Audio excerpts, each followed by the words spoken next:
Hello दोस्तों, आज की इस वीडियो में सीबीएसई से रिलेटेड कुछ इंपॉर्टेंट बातें करने वाले हैं आप सभी को सामने।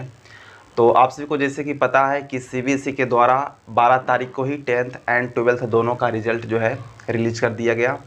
तो जो लोग काफ़ी सारे स्टूडेंट हैं जो अपने मार्क्स से संतुष्ट नहीं हैं और वो रीचेकिंग कराना चाहते हैं अपने कॉपी को, हालांकि आपको कराना भी चाहिए क्योंकि जो लोग हैं बहुत ही बेहतरीन ढंग से अपने कॉपी को लिखे हैं और उसके अनुसार उसको मार्क्स नहीं मिल पाया, तो ऐसे में दुख होता है भाई।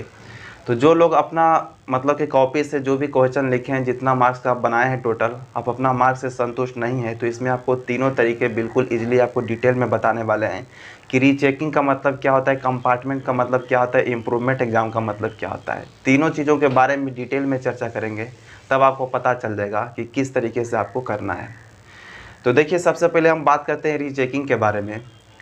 तो जैसे मान लिया जाए कि कोई एक सब्जेक्ट ही उदाहरण देंगे तो आपको समझ में आ जाएगा अच्छे तरीके से। जैसे मान लीजिए कोई एक सब्जेक्ट 100 मार्क्स का होता है, जिसमें से आप बनाए लगभग 90 मार्क्स का, और आपको नंबर मिला मार्क 60 मार्क्स ही। ठीक है, तो यहाँ पे जाहिर सी बात है कि आप अपने मार्क्स से संतुष्ट नहीं रहेंगे। तो ऐसे में आपको देखिए, रीचेकिंग कराना आप चाहते हैं तो हर एक क्वेश्चन पे आपको जो है 100 रुपीज़ रहेगा। रीचेकिंग दो टाइप से होता है, एक होता है कि पूरा विषय का रीचेकिंग कराना होता है।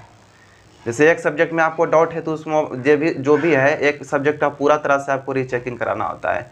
और एक होता है कि जैसे उसमें जो भी क्वेश्चन है, और मान लीजिए जैसे 25 क्वेश्चन है, उसमें से हमें 10 क्वेश्चन पे डाउट चल रहा है, उसमें से हमें लगता है कि 10 क्वेश्चन को रीचेकिंग कराना चाहिए। 10 क्वेश्चन में नंबर मतलब बढ़ सकता है रीचेकिंग कराने के बाद। तो हर एक क्वेश्चन पे आपको 100 रुपीज़ लगेगा। अगर 10 क्वेश्चन को आप यहाँ पे रीचेकिंग कराएंगे तो 100 गुना 10 करेंगे तो यहाँ पे 1000 रुपीज़ लगेगा। ठीक है, यानी कि 1000। अगर एक सब्जेक्ट को आप कराना चाहेंगे तो आपको मात्र 500 रुपया ही लगेगा। तो आप जिस तरह से अपने मन पे आप डिपेंड करेंगे कि आप एक सब्जेक्ट का पूरा आप मतलब रीचेकिंग कराना चाहेंगे, या तो एक क्वेश्चन, दो क्वेश्चन, जितना क्वेश्चन में आपको डाउट है उस तरीके से अपने हिसाब से करा सकते हैं। ठीक है, तो इसके बारे में यहाँ पे आपको बताते हैं मतलब प्रॉफिट और लॉस। जैसे मान लिया जाए 100 स्टूडेंट जो है मतलब कि अप्लाई किए हैं रीचेकिंग के लिए। ठीक है, तो इसमें चांस है कि लगभग नंबर नहीं बढ़ पाता है। जैसे कोई मान लीजिए कि 100% में 90% का 90 मार्क्स का बनाया, उसमें से नंबर जो है कुछ मतलब लिखने में जो कॉपी प्रक्रिया होता है करने का, मार्क्स जो चढ़ाने का होता है, तो मिस्टेक से अगर मतलब वो कम करके अगर नंबर चाहते हैं तो उनको चांस है कि नंबर बढ़ सकता है जितना नंबर का आप बनाए हैं। और जिनको रियली में जो मार्क्स जितना का बनाए हैं उतना पूरा अच्छा तरीके से और कोई भी डाउट उसमें नहीं है, बिल्कुल फोकस के साथ उसका मार्क्स उतना चढ़ गया है, तो उसको चांस है कि नंबर नहीं बढ़ेगा।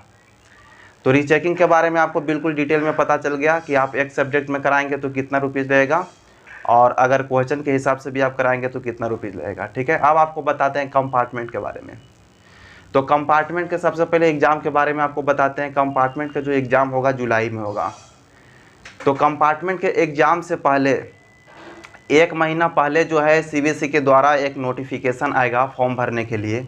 तो आपको तो तैयारी पहले से ही बहुत बेहतरीन ढंग से है, और कंपार्टमेंट का एग्ज़ाम आप देना चाहते हैं तो और भी आपको समय में इसमें मिलेगा, 1 से 1.5 महीना का समय आपको मिलेगा फॉर्म भरने के बाद भी। तो आप और अपने जो तैयारी उसको आप बूस्ट कर सकते हैं और बेहतरीन ढंग से तैयारी कर सकते हैं। तो आपको मार्क्स यहाँ पे बढ़ सकता है। जो भी आपको विषय में यहाँ पे प्रॉब्लम है, त्रुटि है कि उसमें हम मतलब कंपार्टमेंट कराएं, मतलब फिर से एग्ज़ाम दें। कंपार्टमेंट का मतलब होता है फिर से एग्ज़ाम देना। तो आपको फॉर्म भरने के बाद भी 1 से 1.5 महीना का टाइम मिलेगा, तो उसके हिसाब से अपना जो है तैयारी कर सकते हैं। और आपको नोटिफिकेशन पहले ही जारी कर दिया जाएगा एग्ज़ाम देने से 1.5 महीना पहले ही। तो आप कंपार्टमेंट के भी बारे में यहाँ पे समझ गए बिल्कुल डिटेल में। उसका एग्ज़ाम जो है जुलाई में होगा भाई। 1 से 1.5 महीना का आपको टाइम मिलेगा तैयारी करने के लिए। पहले से तो तैयारी आपका है और अपने तैयारी को बूस्ट कर सकते हो। अब बात करते हैं इम्प्रूवमेंट एग्ज़ाम के बारे में। तो देखिए, इम्प्रूवमेंट एग्ज़ाम जो होता है, जैसे मान लीजिए सीबीएसई के प्रत्येक साल जो यहाँ पे एग्ज़ाम होता है हर एक साल पे, तो इम्प्रूवमेंट एग्ज़ाम भी उसी से रिलेटेड होता है जिस तरह से मतलब जैसे इस बार एग्ज़ाम हुआ था, फिर जो अगला साल मतलब एग्ज़ाम होने वाला है सीबीएसई का, तो उसके साथ ही इम्प्रूवमेंट का एग्ज़ाम होता है। तो तीनों चीज़ों के बारे में आप यहाँ पे समझ गए। जो भी यहाँ पे 3 टॉपिक आपको मन में यहाँ पे चल रहा होगा कि आखिर मेरा जो है मार्क्स संतुष्ट, अपने मार्क्स से संतुष्ट नहीं है, तो कंपार्टमेंट करें या तो फिर रीचेकिंग करें, तो बिल्कुल आपको तीनों जो है आपको बहुत ही अच्छे ढंग से कंप्लीट कर दिए भाई। अगला टॉपिक हम लेकर आएंगे कि पूरा डिटेल में और यहाँ पे एक्सप्लेनेशन करेंगे कि रीचेकिंग क्या होता है, कंपार्टमेंट क्या होता है। इसमें तो आपको हम तरीका बताएं कि क्या आपको करना है, और भी आपको थोड़ा बहुत अगर डाउट रहता है तो आप इस वीडियो के कमेंट में कमेंट लिखिएगा, कमेंट कीजिएगा जो भी आपको मन में डाउट है। तो एक अलग से वीडियो लेकर आएंगे, उसमें डिटेल में बताएंगे कंपार्टमेंट के बारे में, हर एक सब्जेक्ट के उदाहरण लेके और इस चेकिंग के बारे में, ठीक है। तो आपको अगर वीडियो अच्छा लगा हो तो वीडियो को लाइक करके चैनल को सब्सक्राइब करके बेल आइकन को ऑल पर प्रेस कर दीजिएगा, ताकि जब भी सीवी से रिलेटेड कुछ भी यहाँ पे इन्फॉर्मेशन आए और हमें लगे कि आपको बताना चाहिए तो आपको ज़रूर बताएंगे। तो चलिए, धन्यवाद।